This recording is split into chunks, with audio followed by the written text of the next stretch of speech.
Vamos con Leonardo Buniac, economista y calificador de riesgo bancario. Leonardo, buenas tardes. Feliz viernes para ti. Muy buenas tardes, Karine. Buenas tardes, Agustín. Siempre me toca la parte difícil de estas conversaciones, ¿no?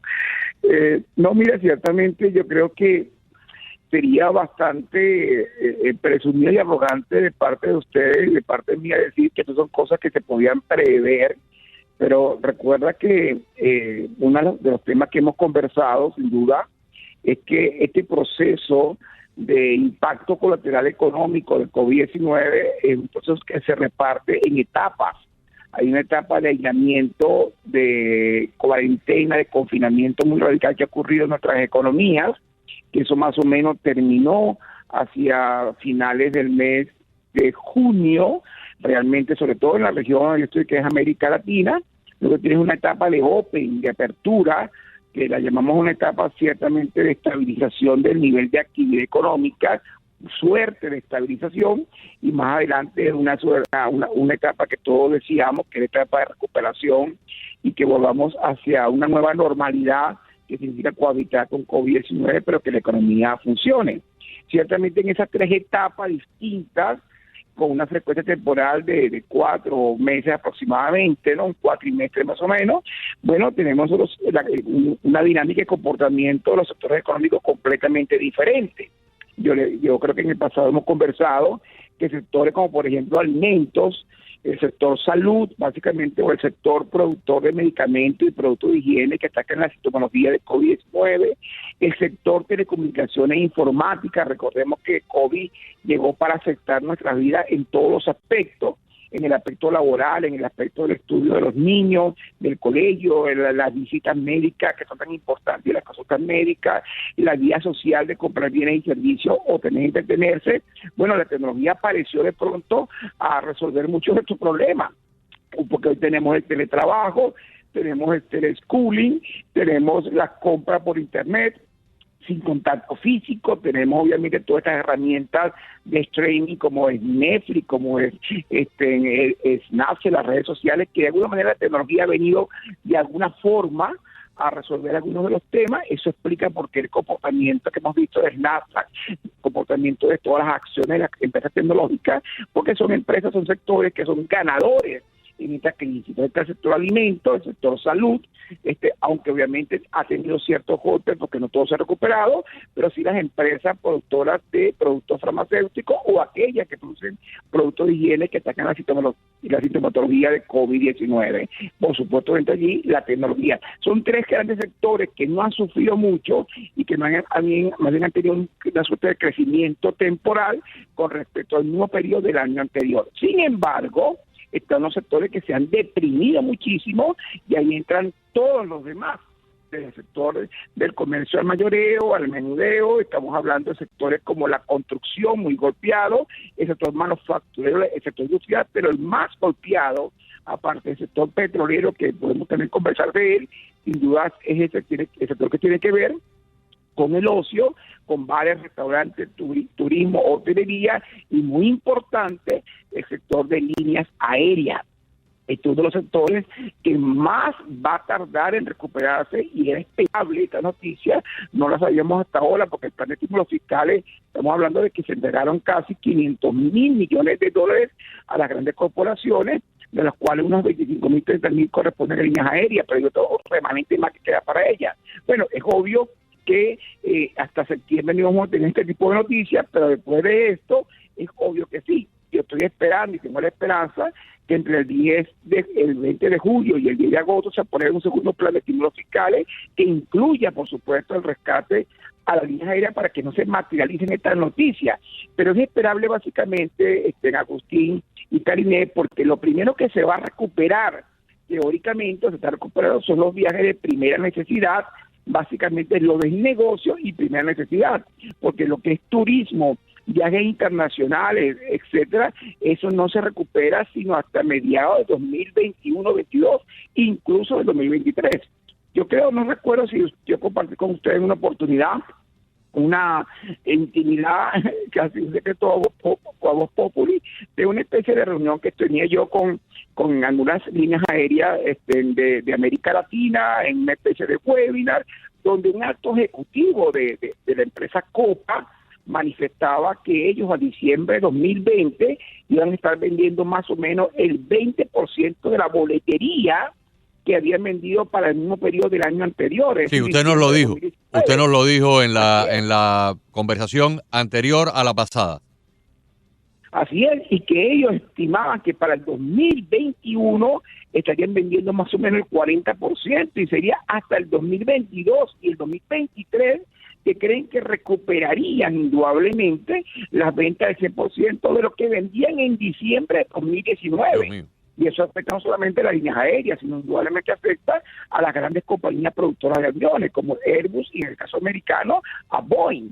Así que entonces, en la medida que no se recupere la sensación, ¿verdad?, de higiene progresiva que pasa por la recuperación de la curva médica y que la gente no sienta completamente de que ya está protegida con respecto a COVID, ese sector no se va a recuperar. Así que cuidado, porque las malas noticias que tienen que ver con las líneas aéreas no abrazan completamente, Agustín, Karine, al resto de la economía norteamericana, donde en muchos otros sectores se va a comenzar a ver muy pronto el dinamismo que tiene que ver con el proceso de reapertura, que es lo que me asusta más a mí, como por ejemplo que se vuelvan a cerrar algunos estados como California, Nuevo México, Arizona, Texas, Florida, que son los sectores que más o menos concentran el 40% de la recuperación del empleo que hablamos la semana pasada del mes de junio.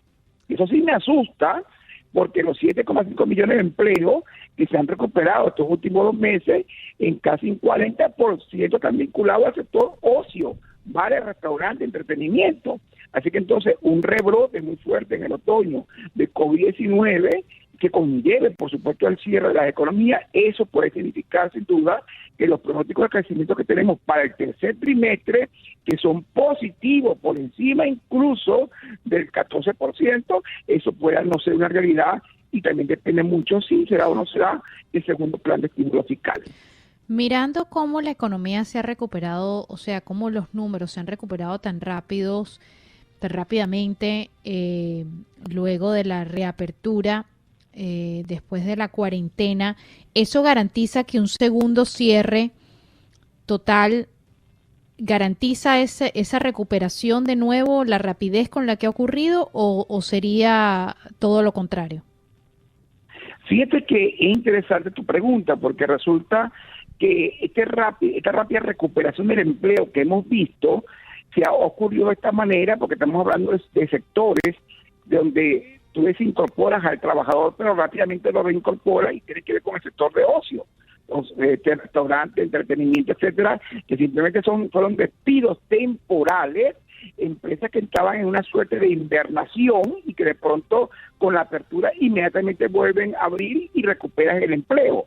Entonces, por eso es que no son empleos de carácter estructural, sino más bien solo fueron cierres de carácter coyuntural.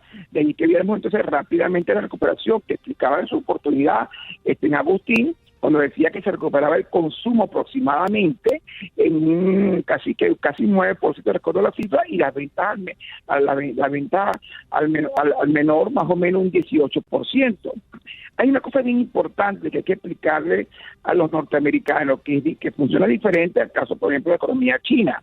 En el caso de la economía china, la formación bruta de capital, la inversión bruta fija, que no es otra cosa que la creación de infraestructura física, incorporación de maquinaria, equipos para producir y exportar, porque China es la factoría del mundo, la fábrica del planeta. Bueno, a diferencia de la economía china, donde el consumo representa apenas el 22% del PIB, en el caso norteamericano el consumo representa casi el 60% del PIB, que en Europa más o menos un 55%. Entonces, esto es importantísimo y por eso es que es tan importante que el Congreso apruebe el segundo programa de estímulos fiscales para que los pagos directos, los subsidios directos que van a la gente, al bolsillo del trabajador que no está empleado, puedan hacer su trabajo y no es otra cosa que estimular lo que se llama la demanda agregada interna, el grado de absorción de bienes y servicios por parte de los agentes económicos internos. Y dentro de la demanda agregada interna está el gasto del gobierno, pero el más grande, el más importante, que es el consumo privado. Entonces es muy importante cuidar que esa variable no se deprima nuevamente, y ese que es el consumo, porque en la sociedad norteamericana, cuidado, vuelvo a decirlo, el 60% del PIB es consumo. Estados Unidos es eso, una sociedad de consumo. Por eso es tan importante la aprobación del segundo programa de estímulo, que es un poco más de $2 trillones.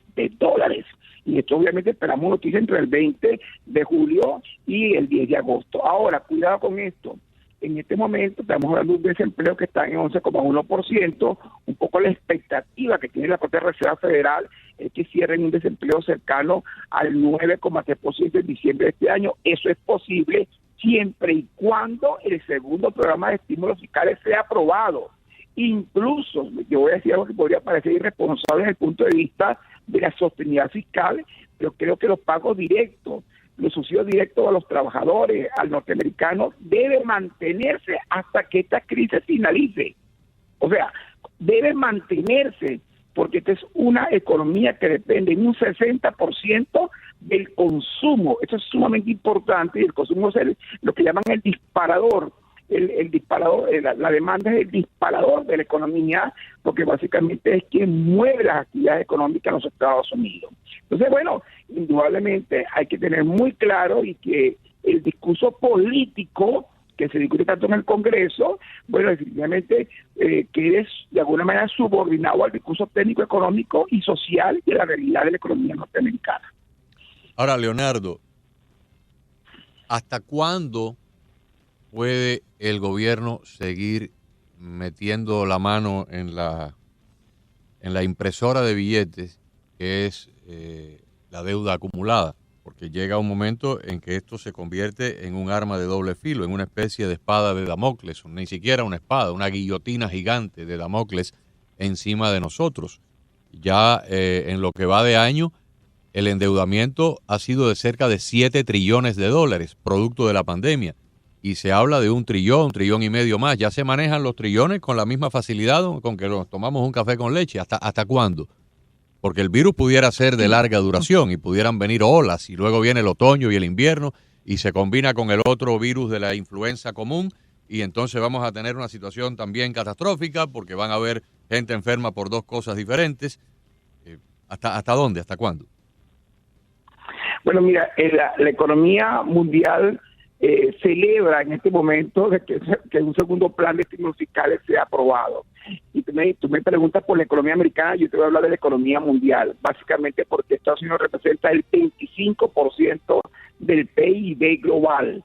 Y la economía norteamericana se hunde, estamos hablando de que fiduciariamente la contracción económica global va a ser algo sin precedentes, ni siquiera en la época de la Guerra Federal de los Estados Unidos, entre 1861 y 1865 aproximadamente. Fíjate lo siguiente, y esto es bien importante.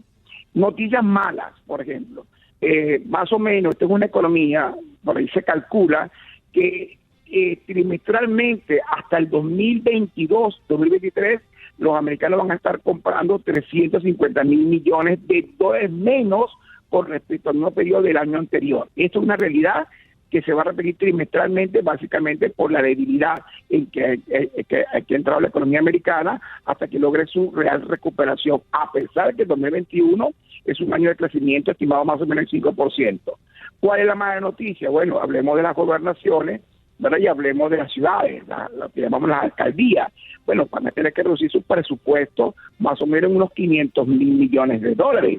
Y eso va a afectar unos 3 millones y medio de empleo en Estados Unidos. De eso no hemos hablado. Son noticias que vienen en el futuro inmediato. Es decir, que viene mucho más presión sobre el mercado laboral. Entonces, ahí viene donde vienen las decisiones políticas muy importantes. ¿Qué hacer?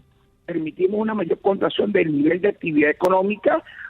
O vemos qué hacemos con la deuda? Hay un problema muy serio, muy claro, tienes razón, sobre la sostenibilidad de la deuda. Hoy la deuda pública está más o menos en unos 26 trillones de dólares. Tu preocupación es totalmente legítima. Eso representa un poco más del 122% del PIB, para un PIB norteamericano menos estimado ahorita en 21,5 trillones de dólares, y ciertamente se introducen interrogantes acerca de la sostenibilidad de la deuda. Yo soy de la opinión, mi estimado Agustín, que definitivamente esa es una tarea que tendremos que atenderla después.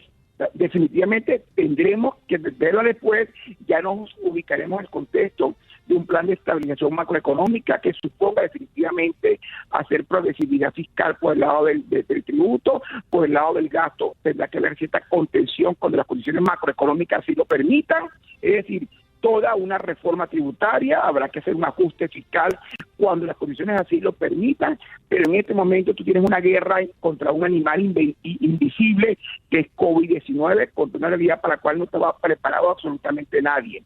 Hay sectores estratégicos clave de la economía americana que tienen que ser rescatados. Uno de ellos son las líneas aéreas. Otro sector muy importante, sin duda, es el sector petrolero.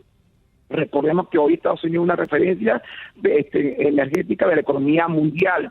Estamos hablando más o menos que hay 6.000 productores pequeños y medianos que producen petróleo en los Estados Unidos, en el campo de Permian, en Gulf, en Texas o en Bakken, en Dakota del Norte. Estamos hablando de 1.500.000 empleos aproximadamente solamente en la producción de esquisto. Y estamos hablando que el mundo invierte más o menos al año 800.000 millones de dólares solamente para mantenimiento de producción. Hasta Estados Unidos toca más o menos un 30% de eso. Eso se ha deprimido a la mitad. Es decir, que es un sector también sumamente golpeado y cuidado que es un sector estratégico clave para los Estados Unidos. Es decir, tenemos lo que se llama una relación inversa de compensación, un trade-off entre el tema de la deuda, el problema de la deuda y la sostenibilidad de la misma, y por supuesto rescatar a la economía norteamericana, y algo muy importante, rescatar la variable que mueve realmente la economía americana, que es el consumo. Entonces, fíjate que me pones en una situación, una pregunta sumamente complicada, y yo casi irresponsablemente te digo, yo creo que el tema de la deuda tendremos que atenderlo después, y creo que muchos economistas norteamericanos estarán de acuerdo y estaremos de acuerdo en que hay que mantener definitivamente los subsidios y los pagos directos para que la principal variable de la demanda agregada interna del grado de absorción de bienes y servicios de los agentes económicos en Estados Unidos se mantenga vitalizada, y ese es el consumo privado, que es el factor que mueve el nivel de actividad económica y que indudablemente mueve el crédito bancario y mueve, por supuesto, la inversión. Bueno, creo que estoy de acuerdo con usted. O sea, el paciente llega con un tumor en el colon y estando en el hospital le da un derrame cerebral. Hay que atenderle primero el derrame cerebral, y cuando se estabilice de eso, entonces tendremos tiempo para operarle el tumor en el colon. Yo creo que sí, que hay que atender la situación imperante, la situación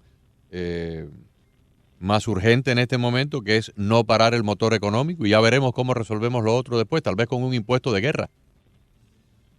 Sí, yo creo que definitivamente es un tema que después tendremos que ocuparnos y concentrarnos en él. Hablar en este momento de la gestión deficitaria del gobierno central y del impacto en el impacto y sostenibilidad de la misma, yo creo que es un tema que definitivamente es muy importante, es un tema serio que hay que atender, pero creo que habrá tiempo para hacer eso, y hablamos del año 2021, inclusive del año 2022. Lo que sí está claro, mi estimado Agustín y Karine, es que no podemos darnos el lujo de volver a cerrar la economía americana, y sobre todo, más allá de cerrarla, suspender los pagos directos, los subsidios directos a los sectores de menores ingresos. ¿Por qué?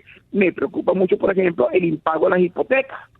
Si esto ocurre y aumenta el riesgo latente del portafolio de crédito de la banca norteamericana, pues no va a pasar lo que no queríamos que ocurriera, que es un distrés bancario, que tengamos con problemas, entonces, que se dispare la morosidad, se dispare la inmovilización de la cartera de crédito de la banca, se dispare el riesgo latente del portafolio de crédito, y algunos bancos comienzan a entrar en problemas.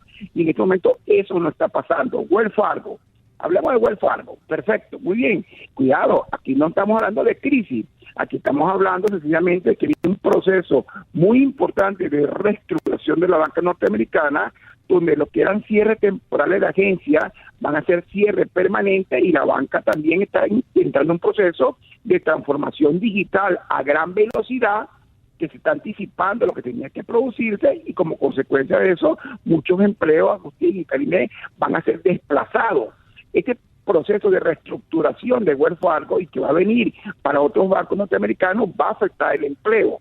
Por eso es tan importante mantener los programas de estímulo fiscales. Lo que no podemos permitirnos es que Agustín no pueda pagar la hipoteca, ni Karine, ni Leonardo, porque vamos a tener un problema entonces de crisis bancaria. Y recuerda que lo hemos dicho, la banca es el sistema circulatorio de la economía nacional y no podemos permitirnos en ningún momento un distrés bancario, porque de cada 100 activos de dólares que tiene un banco, 8 le pertenecen al accionista, al propietario del banco, y el 92% son haberes de los depositantes. De allí que estoy de acuerdo con que la Reserva Federal tenga la tasa en zona cero y por otra parte inyección monetaria para proveer de la liquidez suficiente a los bancos para financiar, uno, la demanda de retiro de los depositantes, y dos, la intermediación crediticia para que el crédito juegue un papel anticíclico, antirrecesivo. Entonces, esa es la fórmula y creo que hasta el momento la administración de Donald Trump lo está haciendo bien y ojalá pueda seguirlo haciendo después del mes de noviembre y nosotros republicanos, pero creo que lo ha hecho bien. En consecuencia, el gran punto aquí es que es fundamental es proteger la principal variable que determina la prosperidad de la economía americana, y es el consumo, que representa 60% del PIB, y que, por cierto, esto no ocurre en otra parte del mundo, ni siquiera en Europa, donde está cercano al 55%. En China fue muy fácil poner a producir las empresas 24 horas, porque eso es una economía donde el consumo apenas representa el 22% y el PIB es básicamente pura fábrica, porque esa es la factoría del mundo. Muy bien. Muchísimas gracias, Leonardo. Muchísimas gracias. Muy bien explicado. Hasta la próxima. Feliz fin de semana, Leonardo. Un abrazo. Hasta luego. Igualmente.